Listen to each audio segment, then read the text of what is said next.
கோயிலுக்குலாம் போனீங்கன்னா எல்லா கோயிலையும் பாருங்க. இப்போ நான் பேசிட்டு இருக்கேன், இப்போ பக்கத்தில் ஒருத்தர் பேசிட்டே இருக்காரு, நீங்க என்ன பண்ணுவீங்க? அவரை பார்த்து என்ன சொல்லுவீங்க?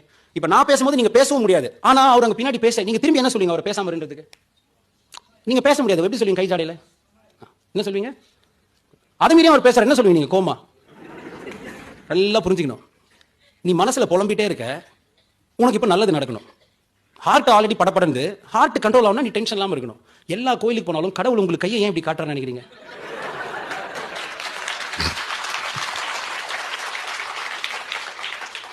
அவர் என்ன சொல்றாரு? முடி அப்படி எடுத்துக்கலாம், ஏன்னா வாய முடியல, மனசு மூடாது, சும்மா இருன்ற. சில கடவுள் நல்லா இன்சிஸ்ட் பண்றாங்க, வாயு மூடு. எனக்கு தெரியும் நீங்க என்ன நினைக்கிறீங்க. அதில் இதுதான் ஆன்மீகம். இப்படி புரிஞ்சாதான் உங்களுக்கு புரியும். இதுதான் உங்களுக்கு புரியணும். வாயு மூடு, மனசையும் மூடு. மனமது முடங்கினால் சிவனது இயங்குவான், மனமது இயங்கினால் சிவனது முடங்குவான். அப்ப நீ வெறும் மனுஷனா? கிடையாது. மனம் கொண்ட ஈசனா இருப்பதால் மனிதா உன் பேர்.